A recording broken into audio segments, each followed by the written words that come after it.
What's up guys, how you all doing today? It's absolutely pissing down with rain here, as you can probably see through the window of the car, and unfortunately the weather says it's going to be like this for the whole week, which is a bit of a bummer, but what can you do?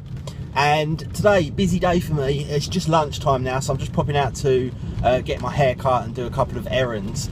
But today I'm going to be finishing up some work that I needed to be done, and then after the working day I'm going to be finishing up the edit on my HTC One M8 review. Now, I know I've taken a fair amount of time to get this done, but that is on purpose. So many reviews come out either on the day because they've had the device before the even launch date and they put their review out on the day, or some people, you know, push them out within a week or 2 weeks. So I figure there's no point doing yet another, you know, review having used it for 2 weeks. So I use it a little bit longer, and hopefully I can give you a bit more of a informative review, because, you know, over a period of time certain bugs emerge, certain things emerge. Maybe there's a problem with this or a problem with that, and also the deterioration of the battery life can sometimes come into play. A whole bunch of different things that can kind of emerge over a longer period of time. So hopefully I'm going to chuck some of that in my review, and you'll get some real kind of honest opinion from me as to exactly what the HTC One M8 is all about. And then over the next couple of days I've got my review for the Galaxy S5 and then also the Sony Xperia Z2. So literally within the next few days they will all be out and released. And I've really put quite a lot of hard work into these videos as well, so I hope you guys enjoy them. And if you are making the decision as to what phone to go for next, then hopefully this will really kind of help you out, because I've been really quite honest in these reviews, and I've sort of just really given my full honest opinion. So we'll have to see how they're received. There's nothing drastic or anything in there, but I've just been 100% saying exactly how I feel, so hopefully you guys will appreciate that. I've made another development on the gaming room. I told you yesterday or the day before that I've sorted out a couple of larger items for that room. Well, I have also sorted out another one large item for that room, and I've also sorted out some pictures as well. So hopefully as and when they come in I'll be able to share that with you guys. And I think the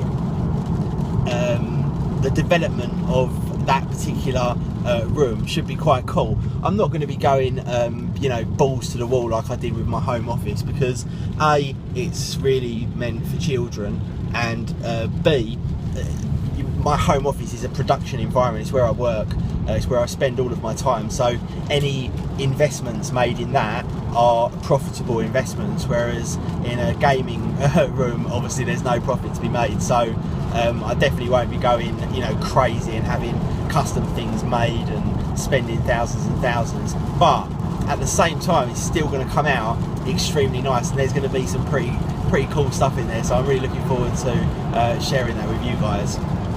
Oh, also, I know I was going to tell you as well, yesterday I told you that I'd really hurt my back, and last night I went to Muay Thai training, and I was kind of thinking to myself, this is either going to make it a lot worse or potentially make it a little bit better, because you're sort of moving around, throwing your arms around and stuff, and maybe it will sort of crack it out of whatever awkward position it had gone in.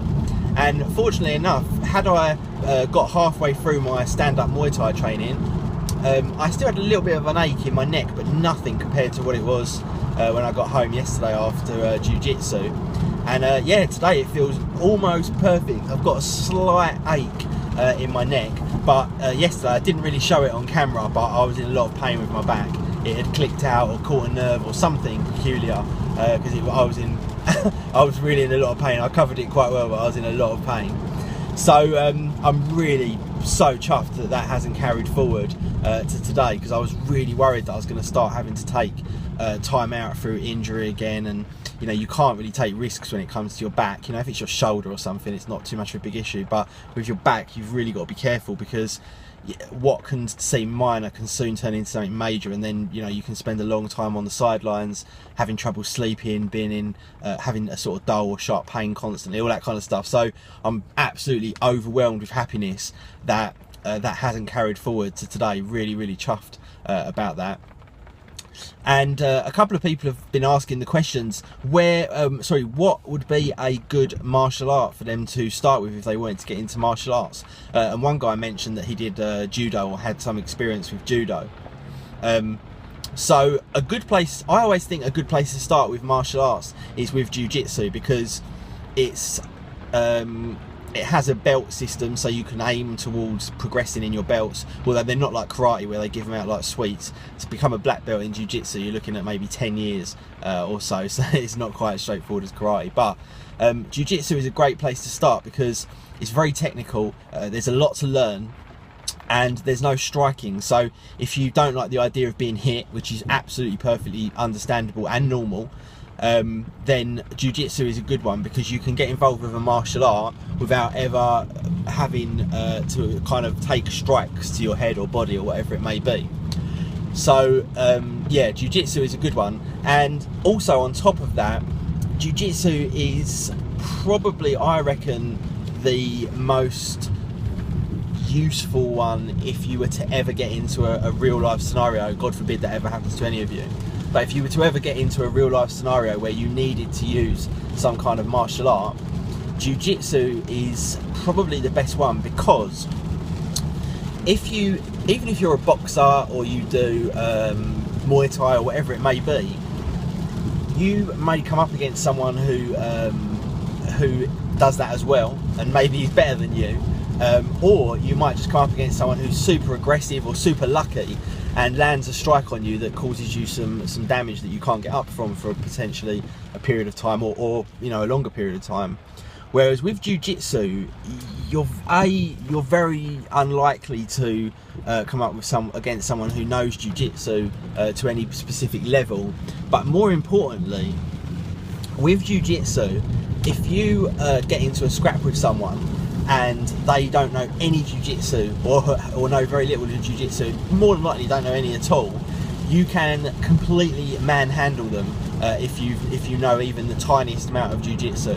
You could literally just put them on the floor, put them into a submission, and they're going to be crying like a baby for however long, depending on how hard you push it. So jiu-jitsu is a funny one. You know, if you come up against someone who's never done any stand-up fighting before, everyone has the idea how to fight. You know, you just throw your fists out in front of you. With jiu-jitsu, you can put them on the floor, or even have them standing up like I showed you in that video the other day with Jade, and you can just submit them or hold them in a certain position until they calm down, or hurt them to the point where they can't continue to try and hurt you. So I think personally, jiu-jitsu is a very, very good place to start. You have to be very intelligent to be good at jiu-jitsu, and it also doesn't take any strength either. It's all about technique. So that's my kind of advice on that. I hope that made sense about the kind of jiu-jitsu thing in a real life scenario, but it is definitely true. Like if we took my instructor from jiu-jitsu, for example, if he wanted to, he could just manipulate my body in whatever way he wanted to, and do pretty much anything to me. When you get to that level, or if you're that level above someone else, you can literally just manipulate them completely physically, and they have no choice in the matter whatsoever. And it matters not what size they are, how strong they are. It doesn't. None of that matters. If you've got some technique in jiu-jitsu, that other person stands no chance whatsoever. And I think the study says that something like 9 out of 10 street fights end up on the floor inside 10 seconds or 30 seconds or whatever it may be. There is a statistic on that. So for me personally, for a great bit of self-defense, and also considering that most of you are intelligent and interested in technical subjects, then jiu-jitsu is very, very technical. So I think that would be a good place for anyone to start, and I think you'll really enjoy it as well. So yeah, that's my 101 on starting martial arts. Just finishing up my edit of the HTC One M8 review, and that is it from me today, guys. I had no time really apart from the segment earlier, so apologies for that, but I will be back with you all tomorrow. Peace.